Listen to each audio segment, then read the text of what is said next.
go into some steady pressure. With steady pressure, this is about putting a feel on your horse and asking your horse to move off of that feel. And we're using that feel to get our horse to move in different directions. So I'm going to ask for a backup. I'm going to take my hand, place the base of my hand on his nose. I take my thumb and pointer and I put it right beside the nose, one on either side of the nose, because right in here is kind of a tender area for a horse. And I'm going to press right on that tender area to say, can you back up? I'm going to make it uncomfortable because what teaches is the release. So I make it uncomfortable. The moment he steps back, I release. And then I can ask again. Set up. Ask for a step back. Waiting on him. Holding that pressure. Making it annoying. And he's kind of like, I'm not sure where to go with this. So I just wait on him. And it's not about me pushing him back. It's just about making it uncomfortable.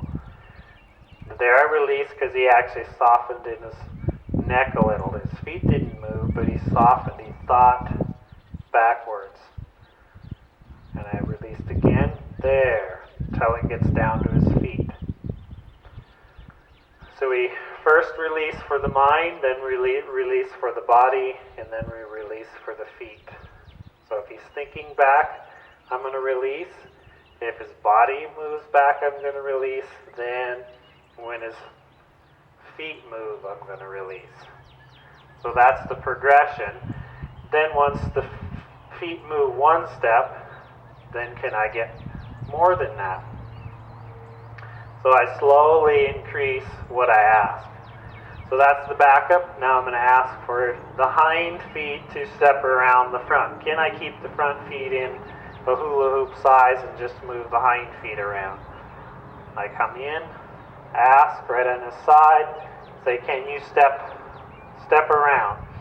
And see how the hind leg that's closest to me is crossing behind. I want it to cross in front. See there, he's still kind of crossing behind. There we go, and I'm going to let him have that. Because otherwise it's just this. He's just kind of stepping like that. And I want him to step with this inside hind leg stepping in front of that hind leg. And that gives a crossover. That's the disengagement. So we do one side, and then we do the other. So I come in with a soft, light, and polite feel, and then I make it more and more uncomfortable if he doesn't respond to it. So he's kind of trying to figure it out here, so I'm just keeping a consistent feel, because he's trying to figure out.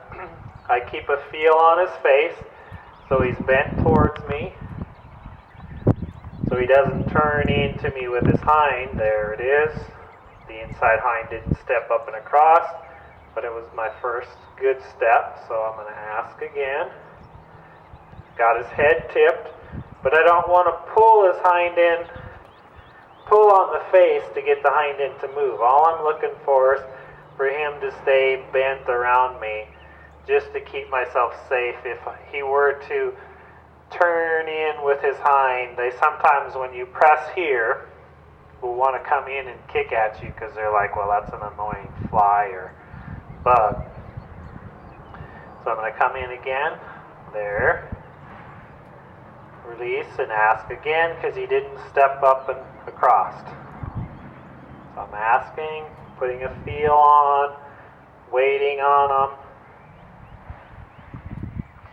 And he keeps stepping out behind. And I want him to step up in front.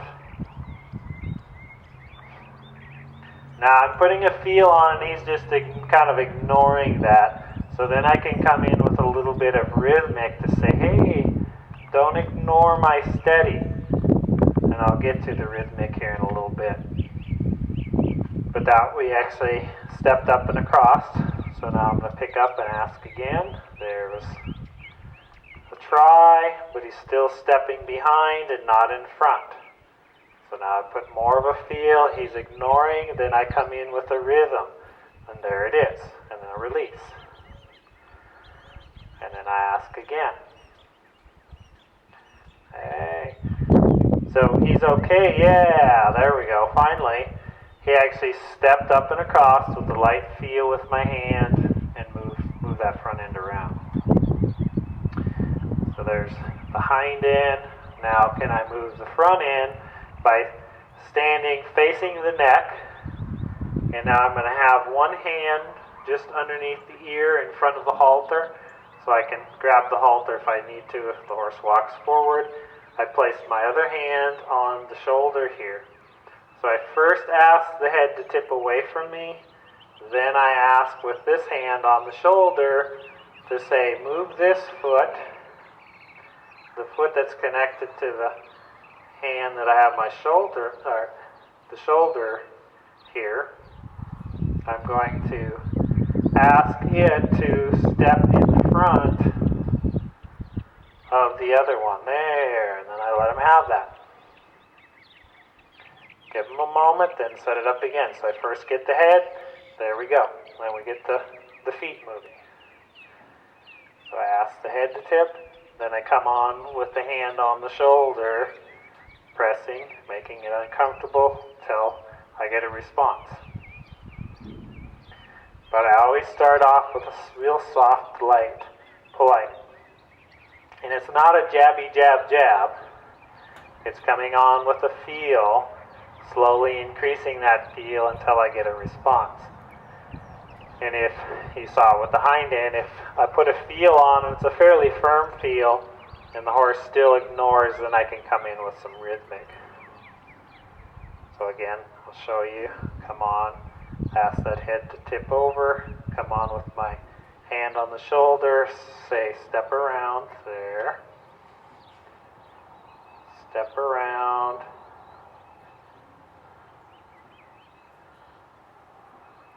yeah. Each time the horse was trying there, it wasn't perfect, wasn't totally what I wanted. I would soften a little bit, but then I would say that's not exactly what I want, and I would keep asking. And that's how you can start progressing into more and more. So I'll come to the other side, do the same thing. Put my hand just below the ear, ask for the head to tip, and then I come on the shoulder, say, can you bring the shoulder over? And that was nice. When the horse moves, I can rub, or when the horse gives me what I want, I'll rub there. Ask again. And rub. Good. So that's moving the front end around. So we've now moved the hind both directions, moved the front both directions. That's essentially steady pressure. There's other ways you can do it, of using steady pressure on the pole to ask your horse to put its head down. I'm using steady pressure right now to ask my horse to tip his nose to me. Use this hand to say, can you put your hand down, head down? Every time he goes down, I release. If not, I kind of put a pressing down, make it uncomfortable on that pole until he softens, he drops. And before long, I just come in with a soft feel and he'll put his head down. And this is real advantageous when you go to putting the bridle on, putting the halter on. When I put the bridle on, I like to have my horse's top of its head even with my armpit. So that's just a good place to be to put that bridle on.